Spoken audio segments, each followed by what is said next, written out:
Like everything that's on that vision board has barely been done. Clock my teeth. How do you know so much information and you're not actually applying it to your life? If you want to fix a problem, you have to be aware of the problem. Time can't be granted back, but strategy can be granted to us.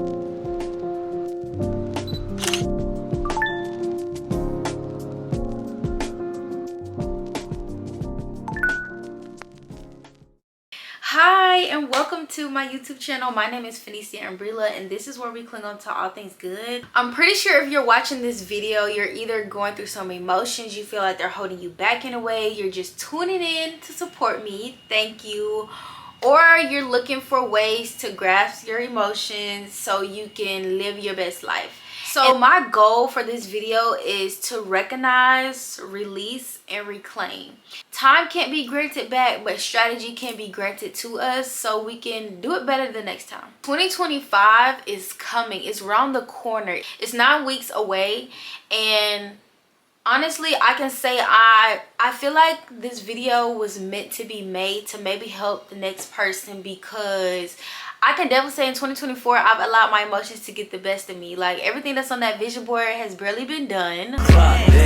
I'm just tired of going in the same repeated cycles. Like something has to give. How do you know so much information and you're not actually applying it to your life? How am I continuing to want to have so many things, want to do so many things, having so many ideas and not implementing action behind them? Because God did not give me the spirit of fear. He gave me the spirit of power, love, and a sound mind.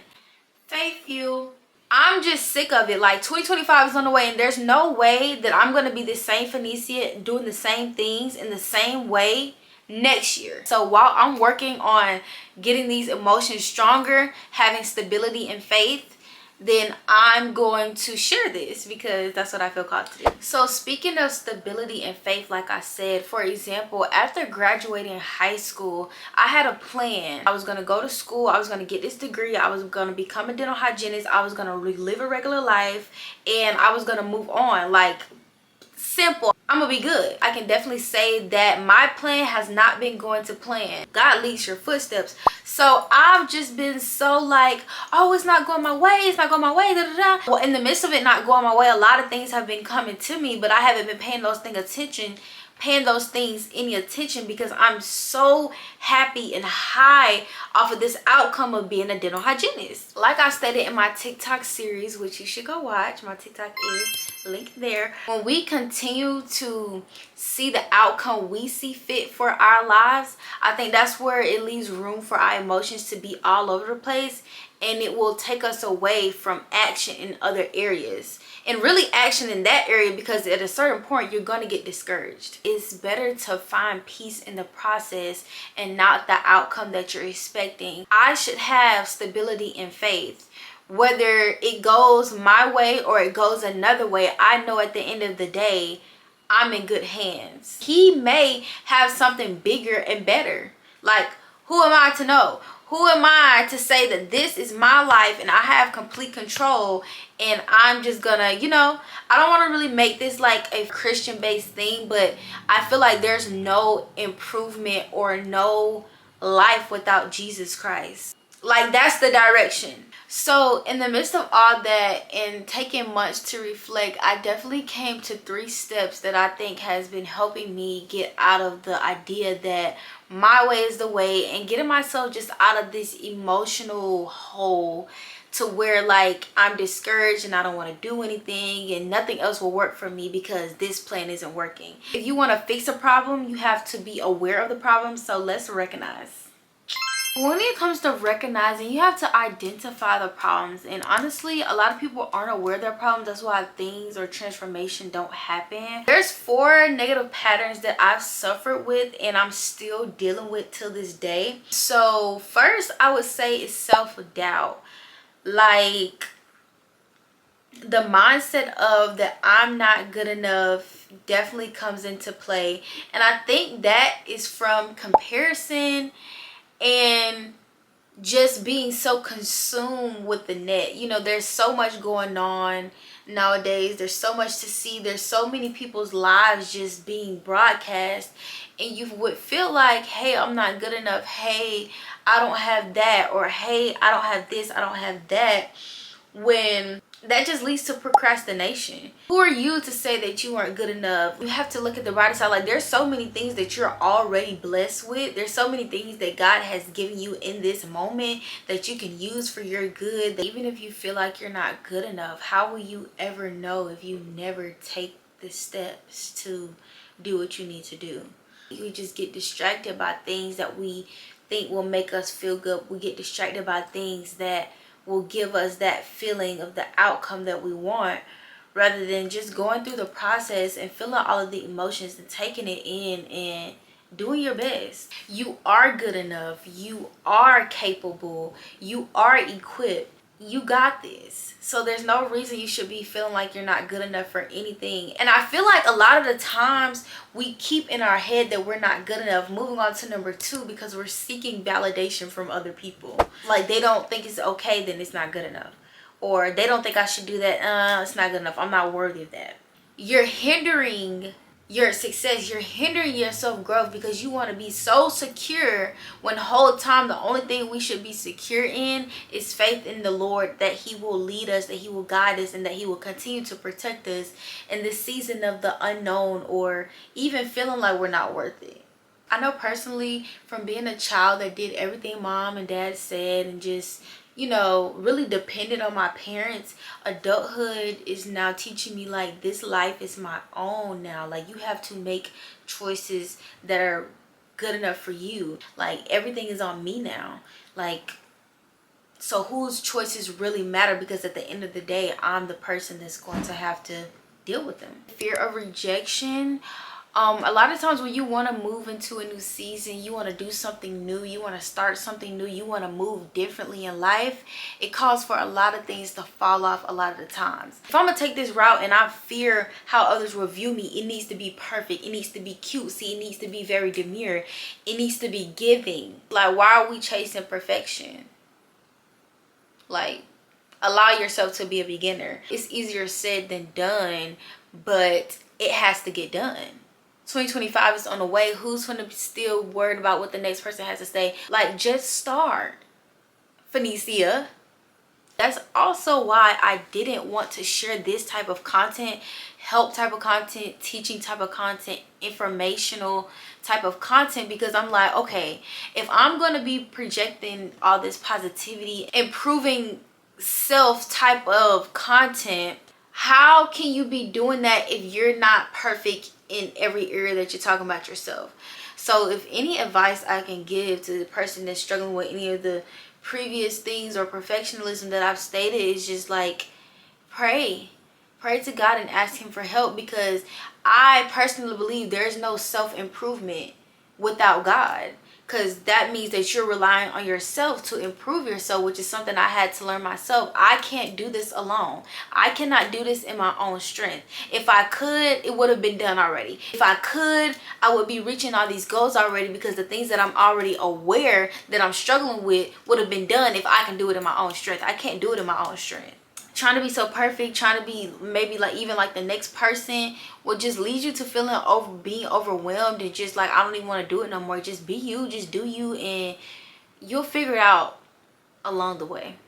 So yeah, I'm taking all this advice in, by the way, as well, so don't mind me. Lastly, I'm gonna say fear of missing out. Be aware that the things that we see on the internet, the things that we see is what people want us to see. People go through things, people are struggling with things, people are insecure in certain areas. Like, everyone is going through things. Just because they have this bag, this car, this hairstyle, have their lashes done every week, fully booked, the list goes on. Like, just because that's what's going on doesn't mean that you're behind. And I know a lot of women, well, a lot of females, I know a lot of females my age, and even guys, really our whole generation, feels like we're behind, feels like we're not doing enough, feel like it's not enough, so it leads to us not doing anything at all. Feels like I needs to keep up when whole time you right where you supposed to be? Why are we trying to live so fast? I think that's also why our emotions get intact,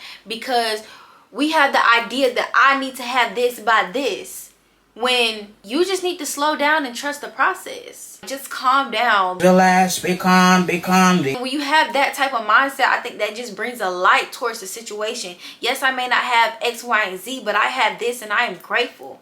Yes, I may not be there yet, but I may be learning something right now. This redirection doesn't mean that I'm denied. So let's get into a good activity. If you can or have time, pause the video and reflect on your own life, and maybe jot down something that you feel, emotion or something that you've been going through that you feel is holding you back and why. I think self-reflection and just really digging into your own life and really figuring out the details and how it makes you feel and what is it can really just bring awareness to a situation and just help you be able to move forward. Because not only do I just want you to watch this video, I want you to spend time with yourself and slow down so you can see what it is and see how you can incorporate ways to get past it. Let's get into releasing. So honestly, this is very simple. I know for a lot of people it may be difficult because we don't like to express ourselves. We don't like to be in community. We feel like we can't trust one another. But honestly, that mindset also holds us back. Have you a trusted friend that you can go to? Just having somebody that you can go to, ask questions, talk to when you need a shoulder to cry on will really benefit you, and just not allowing your emotions to have you all over the place. Someone that will lead you down the right path that you will be thankful for later on, not lead you into more of a hole. 2, journaling. I know that's normal, and I know that's kind of cliche at this point to say, like, oh, y'all be saying journaling, y'all just think my problem's gonna go away.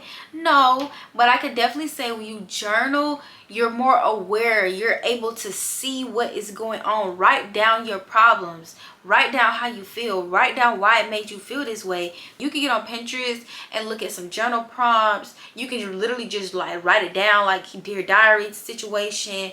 Just get your thoughts on paper. 3, honestly, I know this is gonna sound crazy, but it helped me, so I'm gonna share it. Getting outside.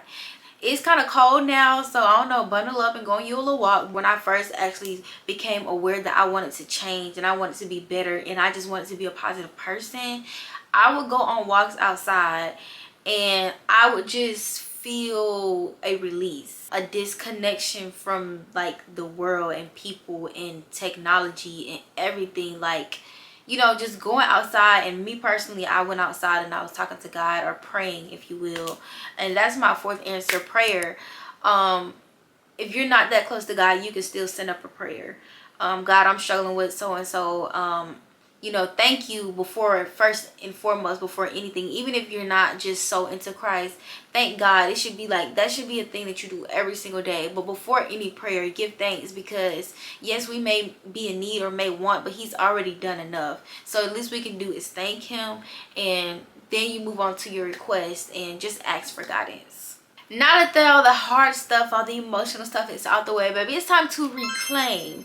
It's time to reclaim, because yes, we didn't do everything we probably said we were going to do, and we ain't been showing no action, this, that, and the third. What about the things that you have done? I know I struggle with giving myself props. So before we say anything more, let's give you some props. Okay, like, I'm proud of you. I'm proud of you for even taking a step to click on this video, and thank you, by the way. But yeah, you're taking a step to even click on this video. Get yourself prepared for 2025. Get yourself prepared for whatever it is to come, to take over your emotions and not allow them to hold you back. So kudos to you, boo. I would definitely say just paying attention to small victories, paying attention to the small things, like, oh, I went to the gym today, like, thank God for movement. Just giving yourself credit here and there. Like, don't be so hard on yourself. And I'm the last person to say this, but I'm taking it on. And like I said, I'm creating this content so we can grow together. And I just want to share what I know. I just want to share my mindset. I want to share my perception of things. Like, yeah, just take it one day at a time. And just reward yourself for the small things, because I feel like that just brings encouragement rather than discouragement. I saw this post and it was like, many don't see how perception shape their reality. I definitely believe that mindset influence experiences more than circumstances do. So let's say, for instance, it's your birthday. Unfortunately, you're not, you don't have what you had last year. Let's say, for instance, you just been brought down a level, you've been humbled in that season, and like, oh, like, it's my birthday and I only got a cupcake. I couldn't afford a cake, but thank God I have a cupcake. Or I'm thankful that I have a cupcake because I could have nothing to celebrate my birthday. Instead of viewing it like, oh my goodness, my birthday is ruined. I don't have this big fancy cake that's shaped in a heart and has the bows on it, and then it has the cute little text on it and all this and that and third. I only have this Publix cupcake, bro. And I just like, you can ruin that whole moment when you should be grateful and happy and exalting the Lord and raising him up for the fact that you have a cupcake you can celebrate life with. When you change your mindset, I just think your experience is better, life is better, and you just aware that I'm not necessarily deserving. For the Christians, you understand, like, I'm not necessarily deserving of this. I'm not deserving of this life. Someone died on the cross for me to be here. So yeah. So in conclusion, when it comes to not allowing your emotions to hold you back, I definitely think the key is to recognize, release, and reclaim. And it'll set you free with the help of our Lord and Savior, and with determination, which can be so hard. It's important to keep yourself motivated through community, Christ, and through just really wanting it bad enough. Like, a lot of people will say, but will they do? And are you willing to do what it takes to get to that you? Are you willing to do what it takes to get to those goals? Are you willing to do what it takes to be prepared for 2025? My prayer is that we got this, you got this, we can make it through, and we can be resilient through the trials and tribulations. Because honestly, when you try to start doing better, that's when all hell breaks loose, honestly. Like, what's going on here? Which will also discourage you. But where's the faith? Oh, okay. If you enjoyed this video, let me know in the comments. I'm not really searching or eager for like, comments, and a subscribe. But if that's how your heart is feeling, go ahead. But if anything, I just want to know in the comments, was this video helpful? What could I do better next time? I need all the positive criticism, really all of the criticism. I have tough skin, but just let me know how was the video. Share it with someone who you think could benefit from this video. And if you're not already, follow me on Instagram at Phoenicia, TikTok at Phoenicia. And I will see y'all in week 2 of not allowing your emotions to hold you back.